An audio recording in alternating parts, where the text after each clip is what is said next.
ताज़ा खबर के दर्शकों का स्वागत है, देशवासियों का स्वागत है। दर्शकों, इस समय हम मौजूद हैं आउटर दिल्ली के सबसे प्रख्यात समाज सेवी चतर सिंह रचोइया जी के पास में। बता दूं मैं चतर सिंह रचोइया जी के विषय में कि एक निगम पार्षद होना या एक सरकारी पद पे जनप्रतिनिधि होना एक अलग बात है। आप जनता वोट देती है, चुन लिया जा सकता, कोई भी चुन लिया जा सकता, पर एक अच्छा इंसान होना, एक नेक इंसान होना, ये वाकई बड़ा दुर्लभ इस समय के माहौल में देखा जा रहा है। इस समय का माहौल जब दो धर्मों में, दो समाजों में एक तरीके का वैमनस्य सा पैदा हो रहा है, ऐसे बीच में ये वो शख्स है, ये वो इंसान है जो भाईचारे की मिसाल है, जो इंसानों के काम आने वाली मिसाल है। यहाँ नागलोई की जनता मार्केट क्षेत्र में बहुत सारे ठेले वाले, दुकानदार, छोटे मोटे फल वाले, फुटपाथों पे काम करने वाले, हाथ में सामान लेके बेचने वाले गरीब गुरबा लोग काम करना है। चतर सिंह रचोइया वाइड इकलौता वो शख्स है जो उनके खिलाफ हो रहे हैं जुल्म के, उनके खिलाफ चल रहे शोषण के खिलाफ आवाज़ उठा रहे हैं। क्या आप आवाज़ उठा रहे हैं ये जो ठेले वाले, फलाना वाले जो यहाँ पर जनता मार्केट में हैं? देखो जी, जो ठेले वाले हैं या रिक्शा चलाने वाले हैं, चाहे वो साइकिल पर भी बहुत सारे लोग फेरी करके अपना गुजारा परिवार को चलाने का काम करते हैं। सरकार की योजनाएं हैं कि उनको लाइसेंस दिया जाए और रेहड़ी पटरी एमसीडी की ड्यूटी है कि उनको जांच करके उनके जो भी ज़रूरी दस्तावेज है या जो भी मिनिमम फ़ीस है वो लेकर उनको लाइसेंस दिए जाने चाहिए। और पहले डेबिट सर्टिफिकेट्स जो है, लाइसेंस उसको कहते हैं, लाइसेंस जारी भी करते थे, लेकिन अब भ्रष्टाचारी इतनी आ गई है बहुत ज़्यादा कि हमारे एमसीडी के लोग, अधिकारी, नेता सब भ्रष्ट हैं। तो हमें कहने में कोई भी झिझक नहीं है कि उनका जो शोषण हो रहा है, उनको जो अपमानित होना पड़ता है, उनको प्रताड़ित होना पड़ता है। और हम राष्ट्रीय अनुसूचित जाति आयोग में भी इस बात को लेके जाने वाले हैं और हमने कई इश्यूज़ को उठाने का काम किया है। और हम मंडे को भी कोशिश करेंगे कि national commission for schedule caste के ऑनरेबल चेयरपर्सन, दुकानदारों का जिनकी परमानेंट दुकानें अपनी, उनका कहना है कि जी ये लोग जगह घेरते हैं, ये लोग झगड़ा करते हैं, ये वहाँ के हैं, ये यहाँ के। उस मुद्दे पर आप क्या कहते हैं? देखो जी, हमारा देश का नागरिक जो इस देश में जन्मा है वो इस देश का बेटा है, उस देश का नागरिक है। हर नागरिक को बराबर का हक है। जब हम ये कहते हैं कि आप यहाँ के हो, आप वहाँ के हो, तो दिल को ठेस पहुँचाने वाली बात है। बस ये है कि गरीबी और अमीरी का मामला है, दलित और अगड़ी जाति का मामला है। आज भी जो है एक गहराई है समाज में, इस गहराई को ख़त्म करने की आवश्यकता है। हम सब लोग को मिलकर चलने की ज़रूरत है और गरीबी अमीरी ख़त्म करने की ज़रूरत है। भाईचारे को मिल के काम करने की ज़रूरत है। कोई अपना परिवार मजदूरी करके कर रहा है, कोई आदमी व्यापार फैक्ट्री चला के कर रहा है, कोई दुकान चला के कर रहा है, और कोई सरकार में नौकरी करके और ऑफिसर बन के काम कर रहा है।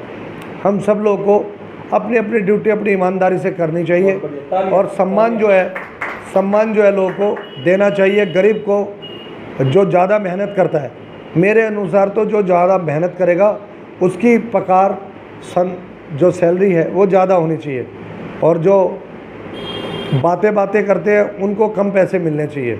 मेरा तो ये जो है अनुभव हुआ है। और जिन लोगों के पास पैसा, अनाप शनाप पैसा है, उनके ऊपर टैक्स की परसेंटेज भी अधिक होनी चाहिए। और जो गरीब आदमी परिवार चला रहा है सिर्फ मजदूरी करके, उनको टैक्स फ्री करना चाहिए। मेरा तो ये विचार है। अब सरकार की ड्यूटी है, या हमारी सरकारें भी ऐसी हैं, हमारे देश के प्रधानमंत्री हो चाहे दिल्ली के हमारे मुख्यमंत्री हो, या आपस में राजनीति में देश के नागरिकों को पिसना पड़ता है। आज पेट्रोल इतना महंगा हो गया, टैक्स कोई बात नहीं कर रहा। कोई कह रहा है जी मैं हॉर्न उतार देता हूँ, कोई कह रहा है जी हॉर्न लगा देता हूँ। लाउड स्पीकर कह लो, हॉर्न नहीं कहते लाउड स्पीकर को। इस बात का झगड़ा चल रहा है कि मैं अपने मंदिरों में लाउड स्पीकर लगा दूं, वो कह रहे जी हम अपनी मस्जिद में लाउड स्पीकर लगा देते हैं। बात है कि 300 रुपये नींबू और 1000 सिलेंडर की कोई बात नहीं कर रहा। जो नींबू इतना महंगा हो रहा है, आज टमाटर इतना महंगा हो रहा है, बेरोजगारों को नौकरी नहीं मिली, उनकी कोई चर्चा नहीं कर रहा। सिर्फ लाउड स्पीकर की चर्चा करके उनका ध्यान हटाने की बात कर रहे हैं। ये दुखद बात है। आज बात होनी चाहिए बेरोजगारी पर, आज बात होनी चाहिए विकास के ऊपर, आज बात होनी चाहिए भ्रष्टाचारी के ऊपर, आज बात होनी चाहिए महिलाओं के सम्मान के ऊपर। वो कोई बातें नहीं हो रही जी। युवाओं को सम्मान दो, बेटियों को सम्मान दो, इस बात पे बात होनी चाहिए। लेकिन ये तो लाउड स्पीकर लगा दिया जी, ये तो वो कर दिया जी। अगर कोई आदमी आवाज़ उठाए तो उस पर फलाना मुकदमा लगा दिया जाए, बस मुकदमे लगाने का काम हो रहा है। मुझे भी डर लगता है जी मुकदमों से, मेरे भी बहुत सारे मुकदमे हैं और झूठे मुकदमे हैं सारे। पर मुकदमा है जी चतर सिंह रचोया पे मुकदमा है जी। अबे भाई मुकदमों में एविडेंस क्या है? हमने कोई गलत काम नहीं करा। 2 दफ़ा हम निगम पार्षद बन गए, 22 गज के मकान में रहते थे, 22 गज के मकान में रहते हैं। मैं पूछता हूँ लोगों से कि आप लोग बातें करते हो जी चतर सिंह रचोया के परिवार के भाई इतनी प्रॉपर्टी, अब भैया सूची तो जारी करो, ये मकान नंबर, ये फलानी प्रॉपर्टी, ये चतर सिंह रचोया की है। और लोगों को गुमराह करते, धोखा देने का काम करते हैं। और खुद क्या करते हैं? अपने आप को किसी जाति का बताते हैं। जब हम प्रमाण पत्र मांगते हैं जाति का तो दिखा नहीं पाते। इन मुद्दों पे हम बाद में बात करेंगे। ये जो जनता मार्केट के जुड़े हुए दुकानदार हैं, जिनका आप भला कर रहे हैं, जिनको लिए आप इस समय एक मसीहा के तौर पे, एक अच्छे लीडर के तौर पे उभर रहे हैं, इनके लिए आप प्रशासन शासन से क्या डिमांड करेंगे? हम ये कह रहे हैं कि भाई चाहे वो स्थायी रूप से दुकानदार हो, चाहे वो अस्थायी रूप से पटरी ठेले वाला हो, उनको गरीबों को सम्मान दिया जाए, काम करने दिया और जाए। रेगुलर उनको करा जाए स्थायी रूप से, क्योंकि वो देश की संपत्ति है। अगर वो गरीब आदमी नहीं रहेगा तो मजदूर कहाँ से आएगा? जियो और जीने मजदूर भी जो है होना चाहिए, जियो और जीने दो, हम दो और हमारे दो। उस समय देश अच्छा चलता था। अब पता नहीं सरकारों में कहाँ से क्या, ये हमें तो सही में आती नहीं जी। अब देश का नागरिक पिस रहा है इन राजनीति के नेताओं के बीच में, तो ये नहीं पिसना चाहिए। और हम जब तक ये काम नहीं निमट जाएगा, गरीबों को हक नहीं मिल जाएगा, हम लगातार अपने संघर्ष को, अपने प्रयासों को लागू रखेंगे जी। बहुत सारे जनता मार्केट के वो अस्थायी दुकानदार, सड़कों पे काम करने वाले दुकानदार, गरीब दुकानदार आपकी बात सुन रहे हैं, क्या कहना चाहेंगे आप उनको? मैं उनको ये कहना चाहूँगा कि आप हिम्मत ना हारना।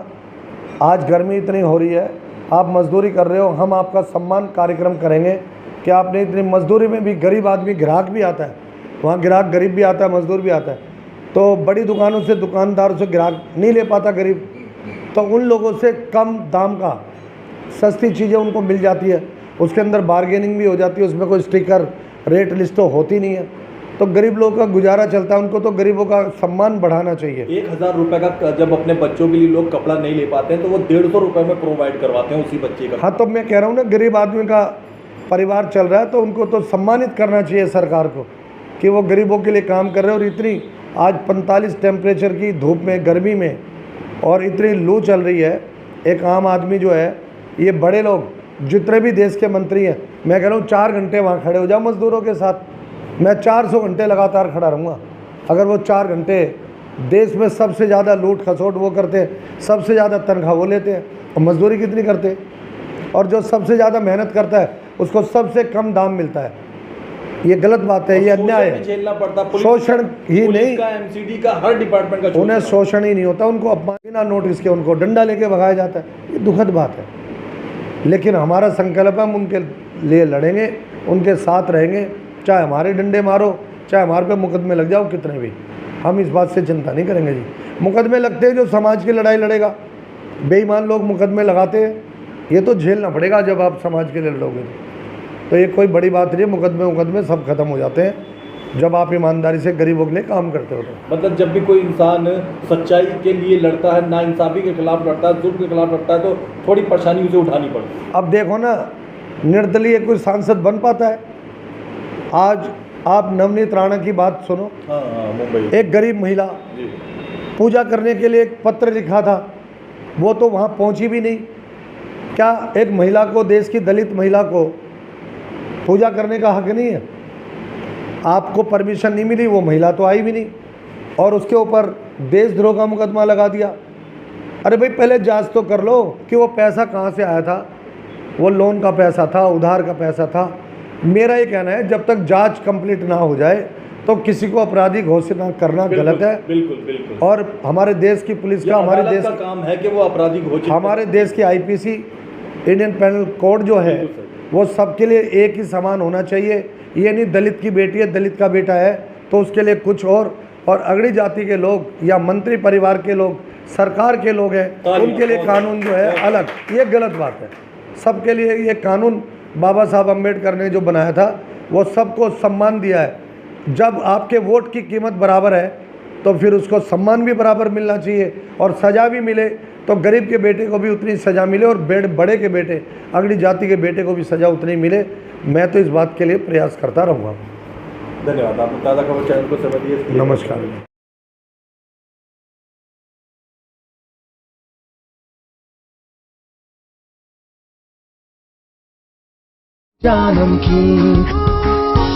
शुद्ध मूंगफली तेल से निर्मित, मजे से खाइए, शाम से खिलाइए। आप देख रहे हैं अनमोल ताज़ा खबर। अनमोल ताज़ा खबर की ओर से आप सबको सत श्री अकाल, सलाम, नमस्ते, जय हिंद, जय भारत। इंसाफ की निडर आवाज, अनमोल ताज़ा खबर। देश दुनिया की ताज़ा तरीन और बेहतरीन खबरें, अनमोल ताज़ा खबर।